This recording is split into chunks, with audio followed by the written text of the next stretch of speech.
avant muy nekk Occident avant Occident def renaissance am la science était détenue par les musulmans. Effectivement. jullit yi ñoo nekkoon en top ci wàllu astronomie. ci wàllu mathématique. ci wàllu physique. en philosophie. dans les lettres. dans toutes les disciplines l'islam a brillé. Entre le 11e ba le 15e siècle. Effectivement. Donc la civilisation ba ci tubaab yi dañ doon dem ba dëkku arabe yi. da doon dem dans l'Orient pour ressourcer wu pour jàng. Les croisades yi gars yi di coow sax nga xam ne c'était une bataille de l'église pour Jérusalem loolu moo nekkoon la face externe rek. waaye le fond c'était benn recherche civilisationnelle. Ils ont pillé les savoirs les connaissances yoo xam ne on les a traduits yóbbu ko en Europe préparer la Renaissance. Donc jullit yi nekkuñu woon ginnaaw.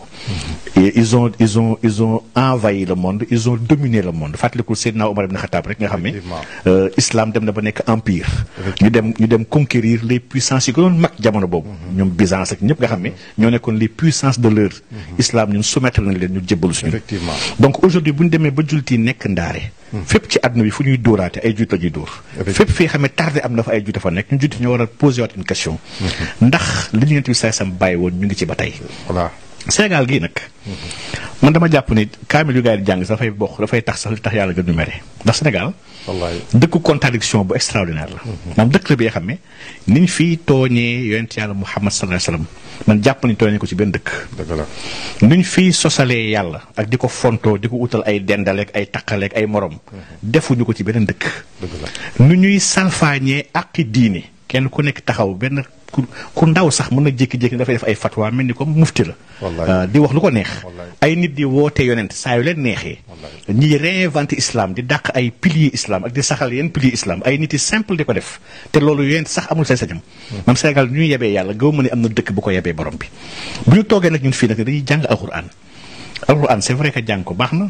waaye alxuraan avant tout c'est un message. message la du pour taxaw di wàccee nii rek di fay ko xaalis. fii ñu bëri sañ ko def métier profession wàcceekatu alxuraan.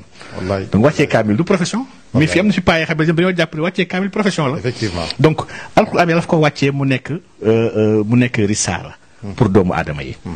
mu nekk buumu yàlla bi moom alxuraan mooy xablullahi tabaraka wa taala. effectivement benn car gi mu ngi suñu loxo benn car gi mu ngi si loxo borom bi. maanaam mooy suñu lien bu ñu booleeg borom bi. alxuraan mooy dusturul umma. mooy constitution wu xeet bi. alxuraan ñun mooy suñu lépp en réalité.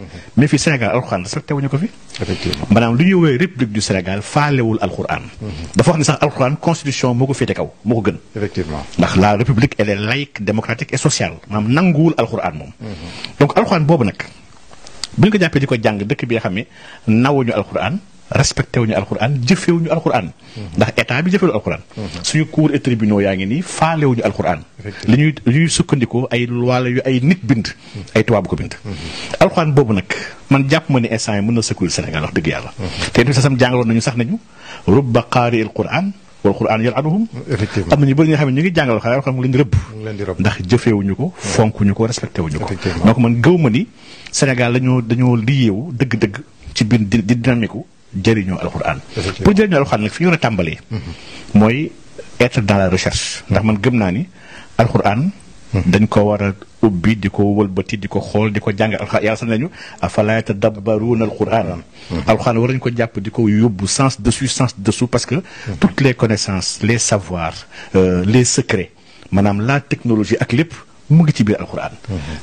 ay recherche ay institut de recherche ay centre de recherche et de formation la ñu war a teg ci base alxuraan pour mën a gëstu àdduna pour mën a bokk ci àdduna. loolu ñun Sénégal wax dëgg yàlla defuñu ko.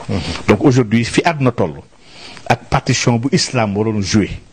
ay jullit waroon formé wu ci ay discipline yu leer am xam-xam ba pare yor alxuraan. maanaam jumelage boobu noonu dañ ko raté. ndax di nga Sénégal mooy dëkk bi nga xam ne ñu bëri sax bëri yaa na ñi nga xam ne yaakaar nañ ni. alxuraan ñi koy jàng ñooy asatis yi kese. ñoo ko war a jàng soxla ñu wut métier. des fois nga jàng alxuraan wàccee ñu ne kii sax sëriñu léegi. waaw ñu ne solo la kaala. te kooku jàngul dara dafa xamagul dara. dëgg la soo demee yeneen dëkk yi xam ne ñoom ñu ngi jëfandikoo alxuraan après ñu ngi avancé dëkku arabe yu yàgg yi nga xam ne civilisation arabe jamono bu ngandoon na. c'est parce que c'est des médecins d'abord da ngay gis ki nga xam ne médecin la. waaye xaafizul quran la te gëstukat alxuraan la. kii ingénieur la waaye xaafizul quran la. kii physicien la waaye xaafizul quran la kenn ku ci nekk ci fànnam moom ci domaine am. muy xool alxuraan di ko xool di ko tourner ndax xam na ni domaine am yàlla réglé na ko ci biir alxuraan. effectivement donc nag ku amul domaine nag alxuraan moom wax dëgg yàlla xanaa mu ci am ay yiw rek ndax li kulli xarfin dafa mel ni achara diñ ci am 10 waaye wax dëgg yàlla pour yéewanal dund doomu aadama ci kaw suuf ak pour defar la condition humaine wax dëgg yàlla rendez-vous boobu ñun on l'a raté macha allah malheureusement macha allah